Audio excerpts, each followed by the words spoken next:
भ्रष्टाचार की चीज़ें आप ये देखें, बड़े से बड़ा नेता विपक्ष में होता है तो भ्रष्टाचारी होता है। बीजेपी की वॉशिंग मशीन में धुलकर बिल्कुल साफ हो जाता है। ऐसे में बीजेपी जब राष्ट्रीय स्तर पर इस तरह की छवि हो तो राज्य के स्तर पर आप भ्रष्टाचार का मुद्दा उठा कैसे पाते हैं? आप ईडी का इस्तेमाल देखिए। अब आप ईडी के इस्तेमाल में 95% जो लोग हैं जिनके ऊपर मुकदमे चल रहे हैं वो विपक्ष के नेता हैं। क्या आप जनता को ये बताना चाहते हैं कि भ्रष्टाचारी सिर्फ विपक्ष में है? देखिए सतीश जी, एक घटना हो गई, उसके बाद हम ये देखेंगे कि क्या एक्शन लिया सरकार ने। 50 लाख रुपए का मुआवजा मिला, 2 लोगों को नौकरी मिली, जो गुनाहगार थे वो जेल में है फिलहाल। इससे ज़्यादा आपको क्या चाहिए? देखिए, आदमी की मौत की कीमत मुआवजा कभी नहीं होती मैडम, और जो हुआ वो अनफॉर्चुनेट था, दुर्भाग्यपूर्ण था। भाजपा राम मंदिर का दर्शन कराने की बात कर रही है कि आपको मुफ्त में हम दर्शन कराएंगे। एक ऐसा कंसेंसस का फेस आप बन सकते हैं मुख्यमंत्री के तौर पर। ऐसे में जब भविष्य आप में देखा जा रहा है, आपको लगता है कि जो सही राह है वो संविधान की राह होनी चाहिए? जी, क्या ये गुजरात मॉडल है? जब से बीजेपी आई है गुजरात में, एक मुस्लिम एमएलए नहीं पहुंचा बीजेपी की तरफ से वहाँ। ये समझिए कि ऐसा लगता है कि वहाँ शपथ ले ली है बीजेपी ने कि मुस्लिम मुक्त विधानसभा हमें बनानी है। अभी सिर्फ एक मुस्लिम एमएलए है, पूरी आबादी 10% की गुजरात की मिला के। क्या ये वही मॉडल यहाँ पर काम कर रहा है? गुजरात का मॉडल नहीं, राजस्थान का अपना मॉडल है, और हमारे यहाँ तो ऐसी कोई स्थिति नहीं है, लेकिन जो टिकट्स डिसाइड होती हैं वो मेरिट पे होती हैं। नमस्कार, द वायर में आपका स्वागत है। मैं हूं आरफा खानम शेरवानी। द वायर की टीम यहां राजस्थान में चुनावी कवरेज के लिए निकली है और आप हमारे आसपास देख सकते हैं, बिल्कुल एक ठेठ एकदम गांव का इलाका है। हमारे साथ बीजेपी के पूर्व राज्य के अध्यक्ष यहां पर मौजूद हैं, सतीश पुनिया जी। बहुत बहुत स्वागत है आपका। लगता है सुबह से लगातार आपको हम ट्रैक करने की कोशिश कर रहे हैं। कितनी जगहों पर चले गए आप? आज तो 34 जगह प्रोग्राम है। सुबह 12.5 घंटे का प्रोग्राम है। 8 बजे शुरू हुआ था और लगभग मुझे लगता है कि 14-15 घंटे होंगे। पर ये 1 महीने का समय अग्नि परीक्षा जैसा होता है कि 5 साल के बाद जब आप लोगों के बीच में वापस जाते हैं उसी तर्ज पर। लेकिन इसका भी एक आनंद है, जनता के बीच में मुद्दों के आधार पर उस मिजाज को देखकर लोगों के बीच में जाते हैं। तो वैसे तो काम करने वालों के लिए 365 दिन ही होता है। राजनीति आज की जो है उसमें आपको 24 घंटे 365 दिन जागरूक होना होता है। पर ये समय थोड़ा सा बड़ा हेक्टिक होता है भागदौड़ के हिसाब से। तो ये मेहनत किस लिए की जा रही है? नरेंद्र मोदी का चेहरा बाकायदा पहन के चल रहे हैं आप, तो मैं देख रही हूँ बाकायदा आपके शरीर पर उनका चेहरा नजर आ रहा है। उन्हीं के नाम पे चुनाव लड़ा जा रहा है।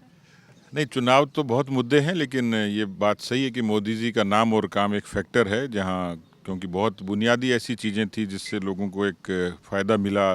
जनधन के, उज्ज्वला के, आयुष्मान के, आवास के, ऐसी कुछ चीज़ें थी जिससे सीधे सीधे लोगों से जुड़ा हुआ नेता हैं। उनकी मान्यता है तो इसलिए पार्टी का सबसे बड़ा चेहरा है, उसको लोग पहचानते हैं, उनके नाम पर लोग उत्साहित होते हैं। तो स्वाभाविक तौर पर वो तो एक कारक है ही। लेकिन राजस्थान में सरकार बदलती है, उसका पहला फैक्टर है परसेप्शन, जनधारणा।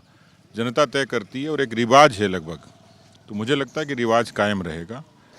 दूसरा, जो सरकारें होती हैं उनके खिलाफ किसी न किसी वजह से एंटी इनकम्बेंसी होती है। इस समय मैं एक रिजेंटमेंट देखता हूँ।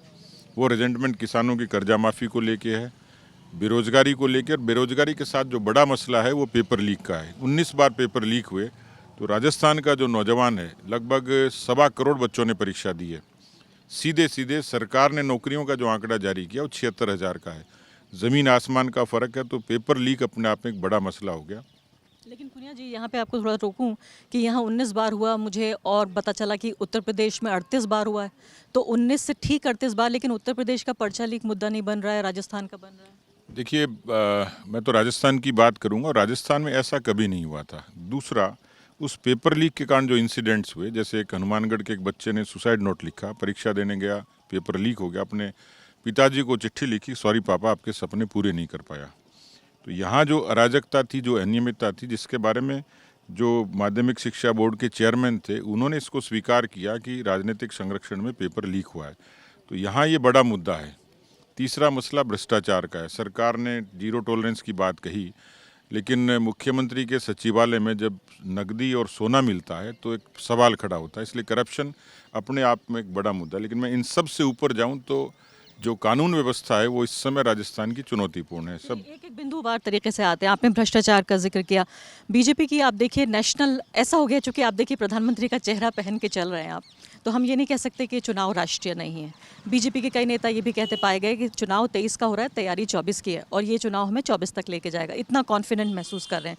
तो ऐसे में राष्ट्रीय राजनीति से हम अलग नहीं कर सकते। भ्रष्टाचार की चीज़ें आप ये देखें, बड़े से बड़ा नेता विपक्ष में होता है तो भ्रष्टाचारी होता है। बीजेपी की वॉशिंग मशीन में धुलकर बिल्कुल साफ हो जाता है। ऐसे में बीजेपी जब राष्ट्रीय स्तर पर इस तरह की छवि हो तो राज्य के स्तर पर आप भ्रष्टाचार का मुद्दा उठा कैसे पाते हैं? देखिए, पूरे देश ने देखा है कि आज़ादी से लेकर लगभग 55 वर्षों तक राज करने के बाद कांग्रेस के खात्मे का जो एक बड़ा कारण वो करप्शन है। इसलिए मैं तो कहता हूँ भ्रष्टाचार की जननी ही कांग्रेस है, इसलिए वो मुद्दा बनेगा ही बनेगा। और इसके पूरे प्रमाण हैं। राजस्थान के अंदर जिस तरीके का भ्रष्टाचार हुआ है, कोई महकमा बचा नहीं। कुर्सी बचाने के लिए अशोक गहलोत जी ने जितनी नैतिकता की हदें लांघनी थी लांघ दी। और इसलिए यहाँ पर ऐसे बहुत सारे प्रमाण हैं। बात लंबी होगी, लेकिन करप्शन ये वास्तव में एक बड़ा मुद्दा राजस्थान में है। ये बात सही है, करप्शन होगा और करप्शन की सज़ा फिर मिली भी कांग्रेस पार्टी को। 10 साल बाद उन्हें जाना पड़ा वहाँ, नरेंद्र मोदी वापस आए और जनता ने उन्हें वोट दिया कि वो करप्शन के खिलाफ एक योद्धा हैं, एक क्रूसेडर हैं। लेकिन पिछले 10 साल में इस इमेज को इतना भारी धक्का मिला है कि जितने से जितना विपक्ष का, आप ये देखिए महाराष्ट्र से लेकर और उत्तर प्रदेश से लेकर तेलंगाना से लेकर एक से एक भ्रष्ट विपक्ष के नेता जिनके ऊपर मुकदमे चल रहे हैं। आप ईडी का इस्तेमाल देखिए, अब आप ईडी के इस्तेमाल में 95% जो लोग हैं जिनके ऊपर मुकदमे चल रहे हैं वो विपक्ष के नेता हैं। क्या आप जनता को ये बताना चाहते हैं कि भ्रष्टाचारी सिर्फ विपक्ष में है? मैं तो कांग्रेस की बात करूंगा और यहाँ राजस्थान की बात करूंगा। राजस्थान में ये एविडेंट है, प्रूव्ड है, करप्शन हुआ है और करप्शन यहाँ मुद्दा है। राजस्थान की जनता, मैं यही कह रहा हूँ कि भ्रष्टाचार के मुद्दे पर कांग्रेस के खिलाफ वोट देगी। उनके नेताओं का चरित्र यही कि करप्शन के कारण पहले पूरी सरकार करप्ट होती थी, प्रधानमंत्री और मंत्रियों पर लांछन लगते थे। उनके बहुत सारे नेता अभी या तो जेल में या बेल पर हैं और इसलिए देश की बात करेंगे तो भी, लेकिन मैं तो यहाँ इस चुनाव में करप्शन के इशू पे बात कर रहा हूँ। और ये प्रमाणिक है कि राजस्थान की जनता बहुत सारे मुद्दों के अलावा करप्शन पर भी कास्ट करेगी। मैं अभी एक कॉलेज से होकर आ रही हूँ, वहाँ बड़ी ब्राइट लड़कियों से मुलाकात हुई और पता चला कि राजस्थान में युवा लड़कियाँ, इतना अच्छा उनका दिमाग और दिल और सब कुछ, मतलब ये समझिए कि जो पेपर लीक का आप मुद्दा कह रहे हैं, युवाओं में वाकई ये एक मुद्दा है। और उत्तर प्रदेश से इसको अलग करके भी देखा जा सकता है सिर्फ राजस्थान के संबंध में। लेकिन फिर मैंने उनसे पूछा कि भाई देखिए, भाजपा राम मंदिर का दर्शन कराने की बात कर रही है कि आपको मुफ्त में हम दर्शन कराएंगे। उस मुद्दे पर एक बिल्कुल आम राय पूरी सभा में नजर आई, करीब 30-35 लड़कियां थीं, कि हमारे धर्म का जो मुद्दा है हम पे छोड़ दिया जाए, हमें शिक्षा चाहिए, रोजगार चाहिए, हमें धर्म की राजनीति राजस्थान में नहीं चाहिए। देखिए, ये तो आस्था से जुड़ा प्रश्न है। सबको अपनी इबादत का अधिकार है। भारत की जमहूरियत इस बात की इजाज़त देती है और दुनिया का अनूठा देश है जहाँ हर धर्म के, जाति, पंथ और मजहब के लोग रहते हैं। तो जिसकी जैसी आस्था है, तो राम मंदिर आस्था से जुड़ा हुआ प्रश्न है, वरना इतना संघर्ष नहीं होता। उसका यदि एक उचित समाधान हुआ, नहीं तो लोग कहते थे कि राम मंदिर बनेगा तो देश में गृह युद्ध हो जाएगा। बड़ी सफलता है कि एक बहुसंख्यक समाज को उसकी आस्था का एक स्थान मिला, पत्ता भी नहीं हिला और अच्छे तरीके से समाधान हो गया। नहीं तो बरसों बरस तक तो इसी जद्दोजहद में हम लोग निकालते। तो जिनको इस मुद्दे से सरोकार है वो भी ठीक है, जिनको नहीं है वो भी ठीक है, ये बात अलग है। इसको नौकरियों से, भविष्य से नहीं जोड़ा जा सकता। आस्था एक अलग चीज़ है। हाँ, ये मानता हूँ कि यदि नौजवानों के लिए उनके अपने सपने, उनके अपने कुछ इच्छाएं हैं, उनकी अपनी महत्वाकांक्षाएं हैं, तो निश्चित रूप से सरकार को उसके बारे में बहुत अच्छे तरीके से सोच के आगे बढ़ना ही चाहिए। नई पीढ़ी है, नई जनरेशन है, अब तो इंस्टाग्राम से भी आगे बढ़ गई है पीढ़ी, आर्टिफिशियल इंटेलिजेंस आ गया। तो मुझे लगता है कि इस पीढ़ी के मुद्दे कुछ निश्चित रूप से अलग होंगे ही होंगे, पर ऐसा नहीं कि भारत की सरकार यत्न करती है और करेगी भी। लेकिन सैद्धांतिक रूप से आप मानते हैं कि राज्य को और राजनीति को धर्म से अलग होना चाहिए? भारत का संविधान भी ये कहता है। क्या भारतीय जनता पार्टी, आप उसके अध्यक्ष रह चुके हैं, मुख्यमंत्री का आप एक मजबूत चेहरा है। मेरी बाकी लोगों से, कईयों से मुलाकात हो रही थी, उनका ये कहना था कि एक ऐसा कंसेंसस का फेस आप बन सकते हैं मुख्यमंत्री के तौर पर। ऐसे में जब भविष्य आप में देखा जा रहा है, आपको लगता है कि जो सही राह है वो संविधान की राह होनी चाहिए? धर्म जो धारण करता है, आस्था का कारण है, उसमें ये बात ठीक है कि राजनीति का पक्ष अलग है और राजनीति में केवल एक धर्म, एक जाति और एक पंथ से हम लोग आगे नहीं चल सकते। जो प्रधानमंत्री जी भी कहते हैं, और ये भारतीय जनता पार्टी के कैरेक्टर में आपने देखा होगा, जो लोग बीजेपी पर सवाल खड़े करते थे, उन्हीं वाजपेयी साहब के कार्यकाल में एपीजे अब्दुल कलाम साहब राष्ट्रपति हुए। दूसरा, जो वो खुद कहते हैं कि सबका साथ, सबका विकास, सबका विश्वास और सबका प्रयास, तो देश में राशन मिलता है, सबको बराबर मिलता है। यदि कोरोना का टीका लगता है सबको बराबर मिलता है, गैस मिलती है सबको बराबर मिलती है, मकान मिलता है सबको बराबर मिलता है। तो इसलिए जहाँ तक एक अंतिम व्यक्ति तक जो लास्ट माइल डिलीवरी है किसी भी सरकार की, वो चाहे हिंदू हो चाहे मुस्लिम हो, किसी भी धर्म का हो, उसको सहूलियत की ज़रूरत है, उसको तालीम की ज़रूरत है, और वो सरकार करती ही करती है। इसलिए मुझे लगता है एपीजे अब्दुल कलाम का एक पुराना ज़माना गुजर गया। आज की बीजेपी वो है जो यूनुस खान को भी पार्टी से बाहर जाने के लिए मजबूर कर देती है। एक दौर में आपने उनको मंत्री बनाया, एक दौर में ऐसा भी था कि कांग्रेस पार्टी का कोई भी मुस्लिम एमएलए नहीं था और बीजेपी में 3-3 एमएलए थे। आज यूनुस खान ये कहते हैं कि बीजेपी के सिद्धांत बदल गए हैं। आपने एक भी व्यक्ति को इस लायक नहीं समझा इतनी बड़ी आबादी में, जिसको एक को भी आप टिकट देते? देखिए, मेरे ख्याल से टिकट की जो राजनीति और उस पर जो मेरिट है उसका पक्ष अलग होता है। उसको मैं जाति और धर्म से नहीं देखता। मुझे समझा दीजिए थोड़ा सा। कुछ एक्सेप्शन हो सकते हैं। आज भी हमारे बहुत सारे कॉरपोरेटर हैं, मुस्लिम हैं, पंचायत के प्रधान मुस्लिम हैं, नगर पालिका के चेयरमैन मुस्लिम हैं। विधायक क्यों नहीं?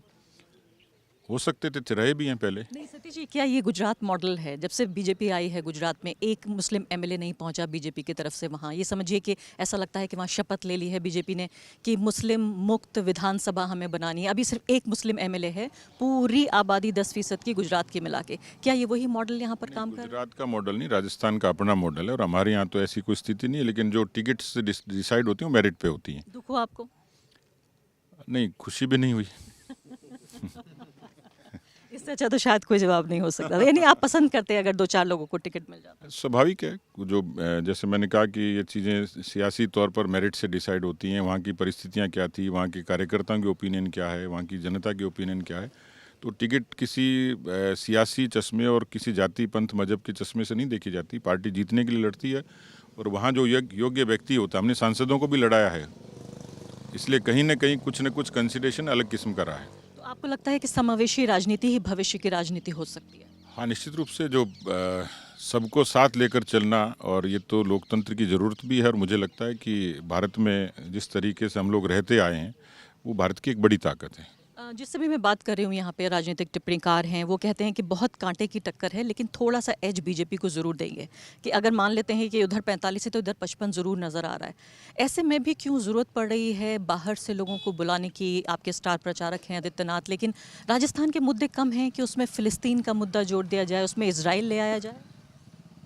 देखिए, प्रचार करने के लिए तो यहाँ प्रियंका गांधी, राहुल गांधी, सोनिया गांधी सभी आते हैं, सभी पार्टियों के लोग आते हैं, दूसरे दलों के लोग भी आते हैं। तो ये तो परंपरा बनी हुई है। लेकिन क्या फ़िलिस्तीन इजराइल आना चाहिए था? अब ये तो अपनी अपनी सोच है।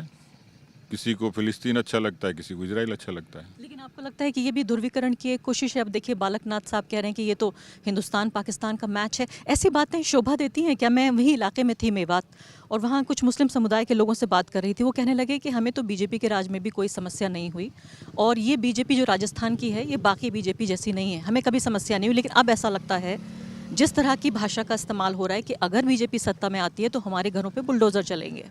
नहीं, लेकिन ये कोई पूरी पार्टी का विचार नहीं। व्यक्ति के कुछ भी विचार हो सकते हैं, वो अपने को, उसको अभिव्यक्ति की आज़ादी है। ओबीसी कुछ कहते हैं, बाकी लोग कुछ कहते हैं। तो इसलिए देश की संविधान की प्रदत्त जो अभिव्यक्ति की आज़ादी है उसकी तरफ से लोग अपने एक्सप्रेस करते हैं, पर वो किसी पूरे विचार का या किसी संगठन का या किसी विचारधारा का मुझे लगता है कि वो प्रतिनिधित्व नहीं होता।